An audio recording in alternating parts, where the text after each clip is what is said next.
MCU के phase 4 ने जहां मल्टीवर्स सागा को सेटअप किया है, उसमें सबसे बड़ा ग्राउंड वर्क या कहें योगदान doctor strange in the multiverse of madness ने किया है, जो कि लीड करेगा मार्वल सिनेमैटिक यूनिवर्स के अब तक के सबसे बड़े इवेंट एवेंजर्स सीक्रेट वॉर्स को। एंड अब रूमर्स हैं या ऑलमोस्ट कंफर्म समझ लो आप कि डॉक्टर स्ट्रेंज के तीसरे पार्ट का नाम होगा doctor strange the time runs out, जो कि मार्वल कॉमिक्स के one of the best story line time runs out पे बेस्ड होगा। और ये मूवी सेट एंड कनेक्ट करेगी एमसीयू को सीक्रेट वॉर्स से। अब जैसा कि हमने देखा है कि एमसीयू में काउंसिल ऑफ गैंग्स का दिखाया एंटमैन क्वांटममेनिया में, तब से मल्टीवर्स के आने वाले मूवीज बहुत ही ज्यादा इम्पैक्टफुल एंड इम्पोर्टेंट हो जाते हैं। लेकिन यहाँ बात हो रही है डॉक्टर स्ट्रेंज 3 की स्टोरी को सेट करने की। तो जैसा हमने मल्टीवर्स ऑफ मैडनेस के मिड क्रेडिट सीन में देखा था कि डॉक्टर स्ट्रेंज की तीसरी आंख आ जाती है डार्क होल्ड के एक्सटेंसिव यूज करने से, and followed by that post credit scene, उसमें हमने देखा क्लिया को, जो कि डॉक्टर स्ट्रेंज को ये बताती है कि उसके स्पेल्स का गलत यूज एंड मल्टीवर्स से छेड़खानी करने की वजह से यूनिवर्स में उथल पुथल हो गई है और इनकर्जन्स चालू हो गया, जो दो अलग अलग यूनिवर्सेस में आपस में कोलाइड कर जाएंगे।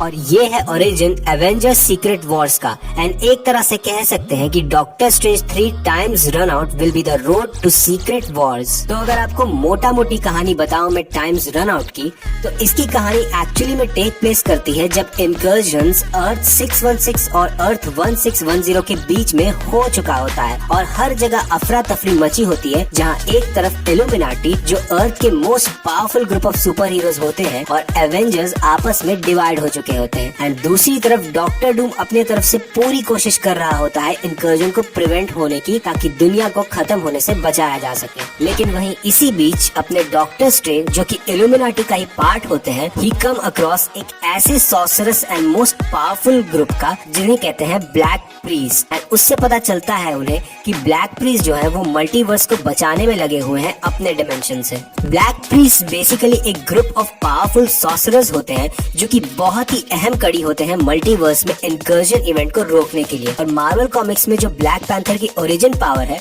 वो एक्चुअली में ब्लैक प्रीस्ट से ही आती है, और हर ब्लैक प्रीस्ट के पास अपना एक वर्ड ऑफ स्पेल होता है जो कि तभी यूज हो सकता है जब सारे ब्लैक प्रीस्ट मिलके उसे एक साथ बोलेंगे, और उसकी मदद से वो मल्टीवर्स की रियलिटी को डिफरेंट वेज में चेंज कर सकते हैं, अनलाइक द वॉचर। लेकिन अपने डॉक्टर साहब ने इतने काबिल होते हैं कि उन्होंने जिस तरह अपनी डॉक्टर की पढ़ाई और पीएचडी एक साथ की थी, उसी तरह वो जितने भी ब्लैक प्रीस्ट के स्पेल्स हैं उनको एक ही बार में याद कर लेते हैं, और बस फिर क्या, he has the power of changing realities of multiverse, और वो ब्लैक प्रीस्ट को ज्वाइन करके उसके लीडर भी बन जाते हैं। एंड ये version one of the most powerful version है डॉक्टर स्ट्रेंज का अब तक का। एंड बाद में डॉक्टर स्ट्रेंज को इस बात का पता चलता है कि एक्चुअली में जो इनकर्जन्स हुआ है उसकी वजह वो नहीं बल्कि द काउंसिल ऑफ गैंग्स है, एंड ये बात सेट कर देगी एवेंजर्स गैंग डायनेस्टी को। देखो, मल्टीवर्स ऑफ मैडनेस के नॉट सो गुड सफलता के बाद एमसीयू से लोगों का विश्वास थोड़ा उठ गया है, एंड आने वाले उसके बाद के प्रोजेक्ट्स भी मार्वल के उतने ज्यादा इम्पैक्टफुल नहीं थे। बट अगर मार्वल के मेकर्स ने डॉक्टर स्ट्रेंज 3 को अच्छे से पुल ऑफ किया तो वही पुराना वाला मार्वल हमें फिर से देखने को मिल जाएगा। लेकिन ये कहानी सिर्फ एक रूमर है, एंड इस पे काम चल रहा था राइटर स्ट्राइक जो कि बॉलीवुड में चल रहा है उसके पहले से। तो मे भी ऐसा हो सकता है कि इस कहानी को चेंज कर दिया जाए, एंड या तो इसी पे स्टिक रहे। बस उम्मीद यही है कि डॉक्टर स्ट्रेंज जिस तरह के पावरफुल मार्वल के कॉमिक्स में है, उनकी फुल पोटेंशियल एमसीयू रियलाइज करे और उसे हमें दिखाए। बाकी आप लोग कमेंट करके बताना कि आप इस स्टोरी से कितने एक्साइटेड हो, एंड आपका क्या ख्याल है doctor strange time runs out के बारे में।